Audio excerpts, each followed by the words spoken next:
Agresommola, l'albicocca, come si dice nel tuo dialetto? Il napoletano è cresommola e la storia è bellissima.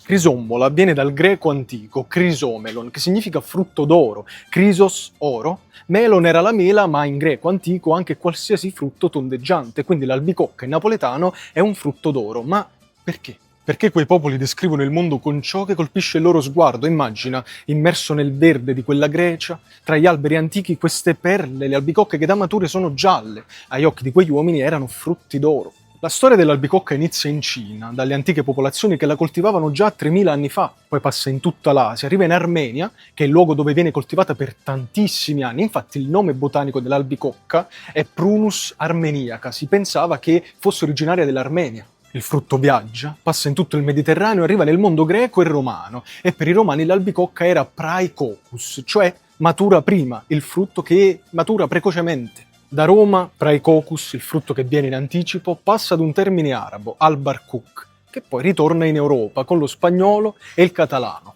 albricoc o albercoc, fino ad arrivare all'italiano albicocca. Quindi in italiano è il frutto precoce, in napoletano il frutto d'oro.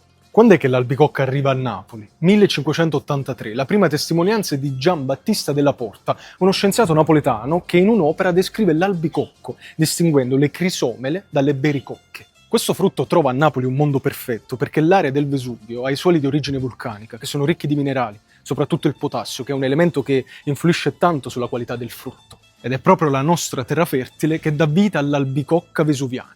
Dire albicocca vesuviana poi non significa nulla. Ci sono tante varietà, ognuna col suo soprannome, si contano addirittura 40 biotipi diversi. C'è la pellecchiella, la classica dolce e profumata, la cafona, la boccuccia liscia, la boccuccia spinosa, tutto frutto di anni e anni di scienza contadina. Nel 1845 l'albicocco diventa l'albero più diffuso nella zona napoletana dopo il fico. Così la cresommola diventa il nostro paesaggio, qui nella nostra terra, la Campania Felix.